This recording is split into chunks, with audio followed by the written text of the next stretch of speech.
Ya, pemirsa, calon Gubernur DKI Jakarta dari jalur independen Basuki Cahayapurnama alias Ahok mengaku tidak ambil pusing mengenai usulan Wakil Ketua DPR Fachri Hamzah yang meminta KPU menetapkan standar formulir dukungan untuk calon kepala daerah dari jalur independen. Pada hari Selasa lalu, Wakil Ketua DPR Fachri Hamzah meminta KPU untuk menetapkan standar formulir untuk menyeragamkan dukungan bagi calon independen. Fachri meminta formulir standar KPU dilampirkan bersama dengan formulir dari relawan dan fotokopi KTP. Usulan Fachri otomatis membuat para pendukung Ahok harus mengulang dari awal kerja keras yang telah mereka lakukan, yaitu mengumpulkan hampir 1 juta KTP.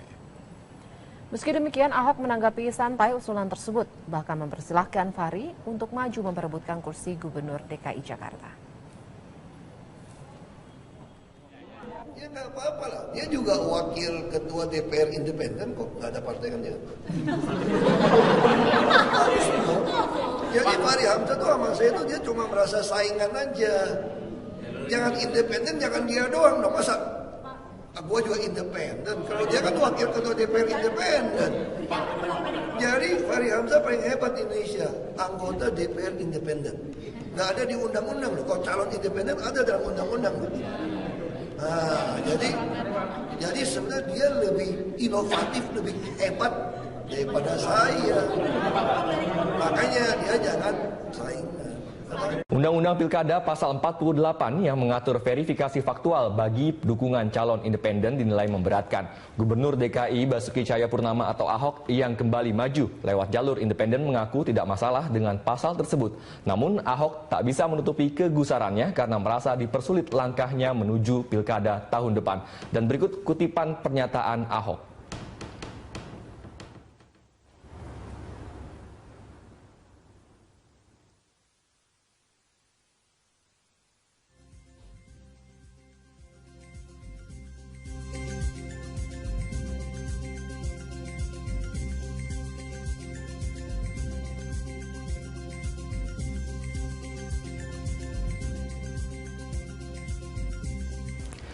Wakil Ketua DPR Fachri Hamzah menganggap keliru jika ada tanggapan terkait usulan formulir calon independen bertujuan untuk mempersulit Basuki Cahayapurnama untuk kembali maju lewat jalur independen. Selain itu, Fachri juga menjawab sindiran Ahok yang menyatakan jika dirinya adalah anggota DPR independen.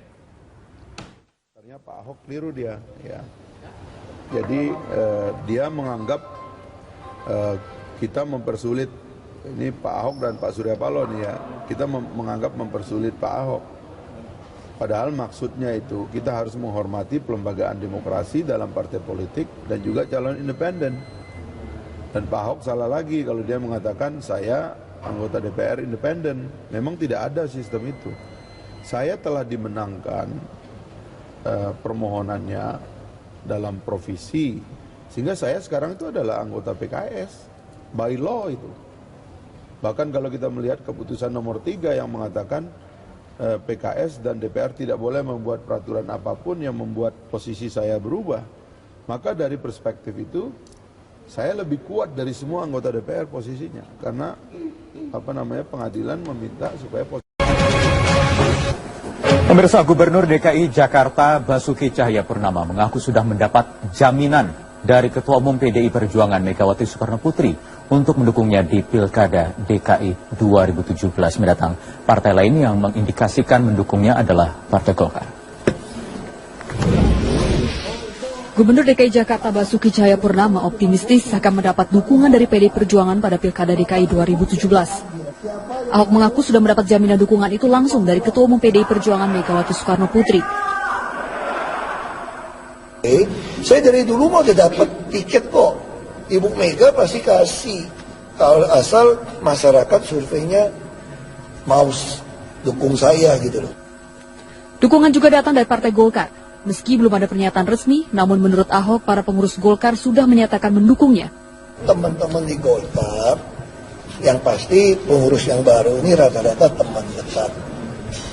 Hampir semua saya kenal, saya Golkar. Saya kan orang Golkar dari dulu. Teman dekat kok. Sebelumnya Ketua Umum Golkar Setia Novanto mengisyaratkan bahwa Ahok memenuhi kriteria Golkar sebagai calon gubernur DKI yang akan didukung.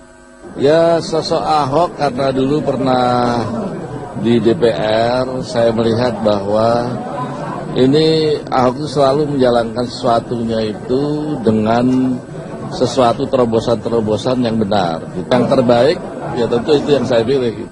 Sementara itu, pengamat politik Siti Zuhro melihat kemungkinannya kecil PDI Perjuangan akan mendukung Ahok. Sebab selama ini PDI Perjuangan cenderung mengusung kadernya sendiri di pilkada. PDIP itu partai pemenang. Dia sebagai partai pemenang, dia akan bangga kalau mengusung kadernya sendiri. Itu kekhasan PDIP. Hingga saat ini, parpol yang sudah memastikan mendukung Ahok pada Pilkada DKI 2017 adalah Nasdem dan Hanura. Ahok sendiri menyatakan akan tetap maju lewat jalur independen. Tim Liputan Metro TV. Ya, lantas apa sebenarnya maksud Ahok mengatakan sudah mendapat jaminan dukungan dari Megawati Soekarno Putri, sementara ia sudah menyatakan maju dari jalur perseorangan. Apakah juga benar PDI Perjuangan sudah mengirim sinyal akan mendukung Ahok di Pilkada DKI mendatang? Saya akan tanyakan langsung, ada Wasekjen PDI Perjuangan, Ahmad Basarah di studio. Selamat malam. Malam, Bung. Apa kabar, Mas? Dan juga ada Ketua DPP Partai Nasdem Taufik Basari. Mas Abbas, apa kabar? Dan analis politik Poltreking Institute Hanta Yuda. Selamat malam. Malam. Kita akan awali dialog ini usai jeda headline news pukul 19 waktu Indonesia Barat. Tetap bersama kami di Prime News. Ya, baik, kita awali langsung perbincangan. Mas Basarah, benar nih apa yang dikatakan Pak Ahok, sudah ada sinyal dari Bu Mega? Boleh jujur ya? Silakan. Boleh jujur ya? Saya pribadi tuh jadi makin prihatin sama Pak Ahok. Dengan pernyataan beliau terakhir ini, ternyata Pak Ahok ini bukan saja kurang memiliki kecerdasan emosional, tapi juga lemah dalam kecerdasan kultural. Apa yang saya maksud adalah, kalau Pak Ahok mempersepsikan bahwa PDI Perjuangan dalam hal ini melalui Ibu Megawati memberikan sinyal akan mendukung, sebenarnya sinyal dukungan itu sudah sejak lama kita berikan. Bahkan sejak mendukung Pak Ahok menjadi calon wakil gubernur bersama Pak Jokowi, kemudian Pak Jokowi naik jadi presiden, kemudian kita dukung menjadi gubernur, bahkan ketika menjabat gubernur bersengketa politik dengan DPRD DKI, jelang HMP, PDI Perjuangan, Ibu Mega menginstruksikan mencabut dukungan HMP itu. Dan kemudian tanda-tanda lain itu diberikan, termasuk juga ketika Ibu Mega ulang tahun kemarin, salah satu dari 4 tokoh yang mendapatkan nasi kuning dari Ibu Mega itu adalah Pak Ahok. Kemudian 1 minggu sebelum Pak Ahok memberikan ultimatum, itu ada pembicaraan-pembicaraan dengan Bu Mega dan elit PDI Perjuangan yang lain tentang kelanggengan pasangan Pak Ahok dan Pak Jarod. Tiba-tiba seminggu setelah itu tidak angin tidak ada hujan, membuat pernyataan mengultimatum PDI Perjuangan untuk memberikan rekomendasi. Nah, jadi menurut hemat saya, Ahok gagal paham. Gagal paham ya? Walaupun sebenarnya sudah kurang, mestinya semua sinyalemen itu sudah cukup jelas untuk beliau baca. Ya, 5 tahun, satu pelita Pak Ahok mulai dekat dengan PDI Perjuangan dan Bu Mega sejak 2012. Mestinya beliau paham betul bagaimana struktur dan kultur PDI Perjuangan. Bu Mega itu adalah tokoh politik, tokoh nasional, ketua umum partai politik yang tahu betul bagaimana membedakan antara pribadi, hubungan pribadi dan hubungan organisasi. Baik. Pada konteks ini Pak Ahok gagal. Atau jangan-jangan pengurus yang lain belum tahu karena Pak Ahok kan dengan Bu Mega sering makan bakso, kemudian ini langsung direct. Itulah jangan-jangan demikian. Itulah yang saya katakan Pak Ahok gagal paham dalam mempersepsikan bagaimana sesungguhnya tipikal Ibu Megawati Soekarno Putri. Dalam konteks hubungan pribadi, Bu Mega adalah seorang figur yang ramah. Ketika beliau suka dengan orang-orang yang dianggap baik, punya kompetensi dan sebagainya, beliau banyak berhubungan baik. Tetapi ketika menyangkut ranah organisasi, maka mekanisme organisasi ini harus ditempuh. Nah, mekanisme organisasi inilah yang oleh pernyataan Pak Ahok beberapa kali beliau nyatakan tidak akan maju melalui partai politik. Ini satu hal yang prinsip bagi PDI Perjuangan.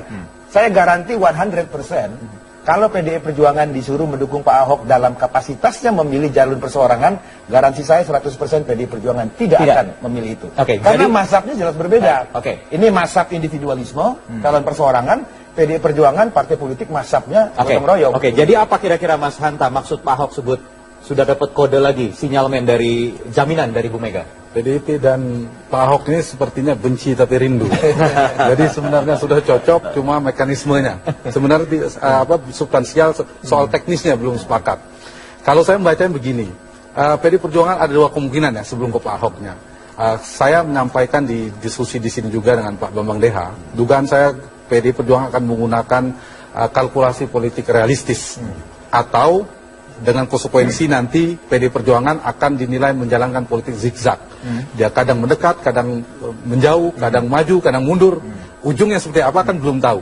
Kenapa saya bilang kalkulasinya akan realistis? Pasti PD Perjuangan tidak sembarangan dalam menentukan calon gubernur. Satu, pertimbangan siapa calon yang paling potensial, paling kuat, elektabilitas, karena itu instrumen survei dan sekarang sudah masuk radar survei kabarnya, itu akan menjadi pertimbangan.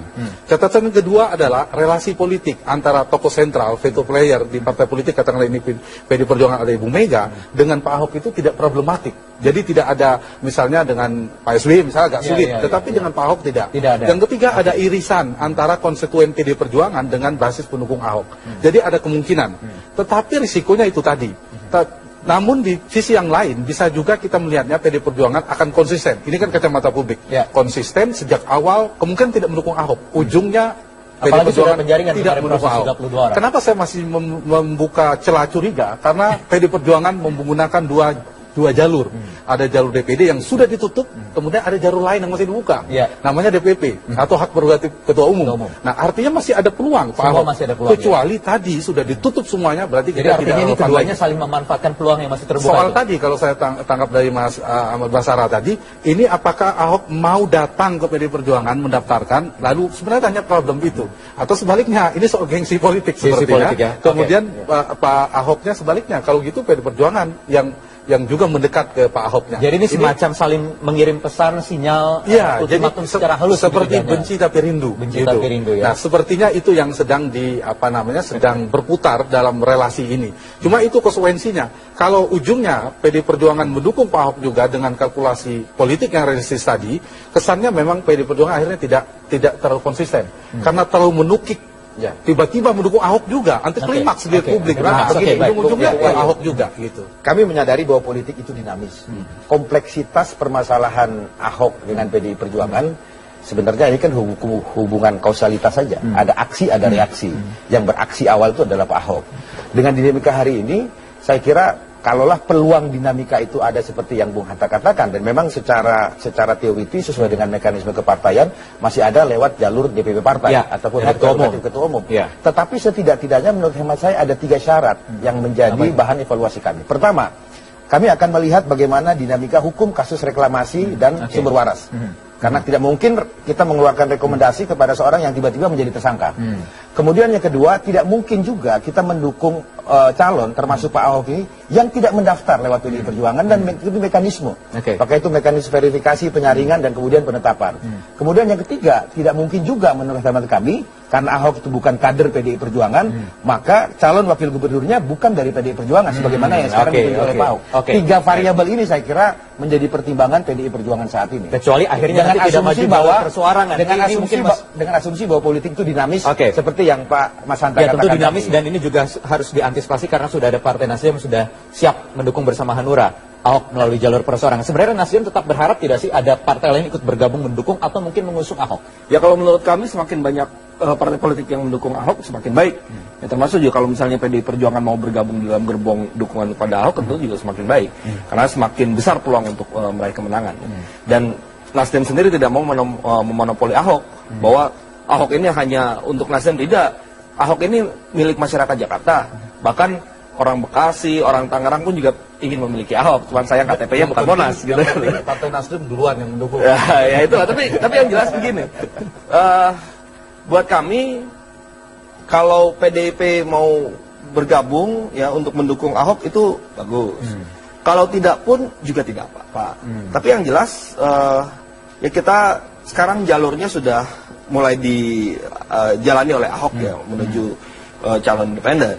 Ya tentu agak sulit kemudian kalau harus merubah proses itu sehingga menjadi dukungan dari partai politik. Ya, tetapi tidak tertutup kemungkinan ya apabila karena ini kan yang paling banyak kursinya dan bisa mendukung sendiri PDI Perjuangan. Gini, kalau kita melihat harus keluar dari jalur persoalan gini, pokoknya menurut kami yang paling penting adalah untuk kepentingan rakyat itu saja.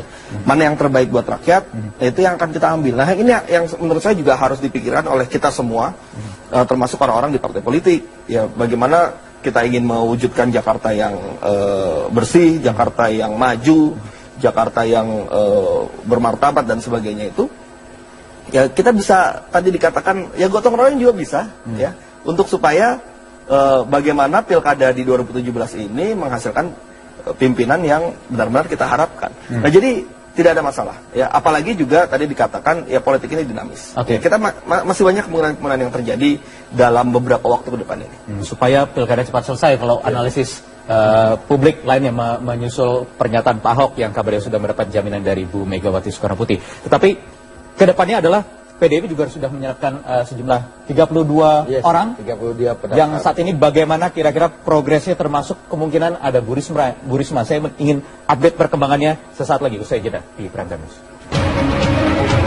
Ya, dinamis memang perkembangannya karena masih ada nanti Juni, Juli, puasa, Agustus nanti mulai masuk, semakin dekat proses pendaftaran, tetapi juga sudah banyak strategi mungkin diluncurkan oleh PD Perjuangan. Kemarin ada Posko Karisma, apa kabar Mas Basaran? Iya, itu ternyata setelah kita telusuri, Posko Karisma itu adalah posko yang didirikan, diinisiatifi oleh para teman-teman relawan Bu Risma yang memang punya ekspektasi agar PDI Perjuangan. Relawan Bu Risma ini PDI Perjuangan juga atau bukan? Bukan, artinya dia di luar struktur PDI Perjuangan. Itu saya kira sama munculnya seperti relawan Ahok, relawan Pak Jokowi pada saat BPR dan sebagainya, dan itu dalam alam demokrasi seperti sekarang ini lumrah-lumrah saja gitu. Sehingga oleh karena itu kita mencermati itu sebagai sebuah ekspektasi publik. Walaupun sampai dengan hari ini Bu Risma belum mendaftar sebagai calon, karena saya kira dia istiqomah pada janjinya ya untuk membangun Surabaya, tetapi dia sadar betul sebagai kader partai dia harus tunduk kepada apapun penugasan partai yang akan dilakukan nanti. Tapi di luar itu Bung Wahyu, sesuai dengan harapan publik agar partai membenahi diri, membangun kinerja yang akuntabel, transparan dan lain sebagainya, di dalam proses rekrutmen, penjaringan dan penetapan bakal calon kepala daerah dan wakil kepala daerah DKI Jakarta. Kemarin kita sudah memproses 32 orang calon gubernur dan wakil gubernur yang mendaftar lewat PDI Perjuangan. Sekarang ini tahap kami sedang melakukan survei, pemetaan lapangan terhadap semua figur, semua yang mendaftar, untuk kemudian kita memotret faktor popularitas dan sudah bisa tergambar kira-kira hasilnya. Kita masih sedang olah, hasilnya masih dalam proses, dan saya kira kita juga tengah mengkonsolidasikan dengan struktur partai, dalam hal ini DPD DKI Jakarta, DPC, PAC, ranting-ranting dan anak ranting, karena salah satu tujuan pilkada bagi PD Perjuangan bukan hanya merebut kekuasaan politik di daerah, tetapi juga sarana kaderisasi dan konsolidasi. Sehingga faktor-faktor itu coba kita konsolidasikan sedemikian rupa sebelum kita sampai pada kesimpulan. Sementara ini kita menyiapkan 3 skenario. Skenario pertama itu adalah mendukung pasca calon gubernur dan wakil gubernur dari internal partai. Saya kira ini adalah gagasan sebagai partai kader, kita melakukan persemaian. Idealnya karena kita bisa mengusung sendiri di pilkada DKI, idealnya kita mengusung opsi pertama itu adalah calon gubernur dan calon wakil gubernur dari kader sendiri. Kemudian opsi yang kedua adalah gubernur dari kader internal, kemudian calon wakil gubernur dari eksternal. Opsi yang ketiga, calon gubernur eksternal, calon wakil gubernur dari internal. 3 opsi ini semua masih terbuka, tidak exercise. Termasuk ini exercise-nya PD Perjuangan dengan 32 nama yang saat ini masih mengikuti penjaringan. Tetapi muncul juga ada nama Bu Risma. Mas Hanta, kira-kira bagaimana? Ya, tergantung PDIP ini seriusnya kemana. Apakah betul-betul ingin menyiapkan lawan tanding Ahok yang sepadan, atau sedang memperkuat posisi tawar, ujung-ujungnya sebenarnya jalannya, peta jalannya ke Pak Ahok juga. Itu kan berbeda untuk membacanya. Kalau saya sih berharap biar seru pilkadanya, seperti temanya pilkada belum selesai, maka memunculkan figur-figur yang punya potensi untuk lawan sepadan dari Pak Ahok yang sangat kuat itu.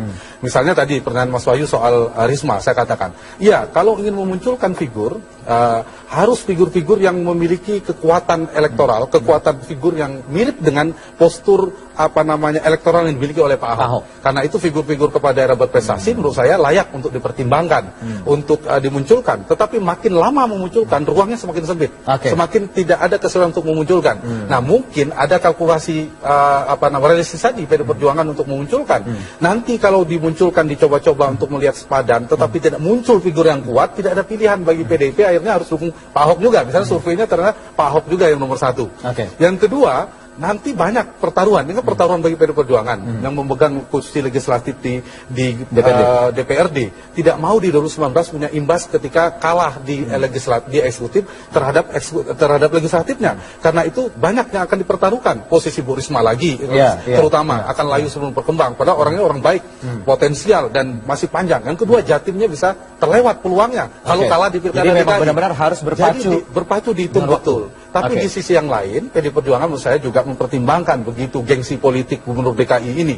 Dulu kan Presiden Republik Indonesia yang jadi Gubernur DKI. Selain itu APBD-nya 67,1 triliun. Ini juga harus diamankan. Jadi faktor-faktor itu menurut saya dihitung betul di PD Perjuangan. Tidak mungkin PDIP mengusung nama orang yang tidak akan punya peluang menang. Pertanyaannya, kalau orang yang akan disiapkan oleh PD Perjuangan tidak memiliki peluang menang, kemana?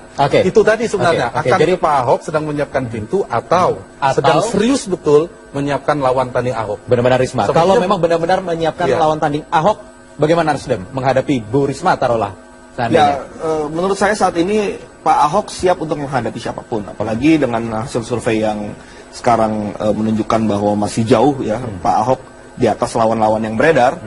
Itu ya kita pun masih mencari-cari tahu juga siapa kira-kira yang cocok menjadi lawan Ahok. Walaupun segalanya bisa berubah ketika ada deklarasi calon tertentu lainnya misalnya.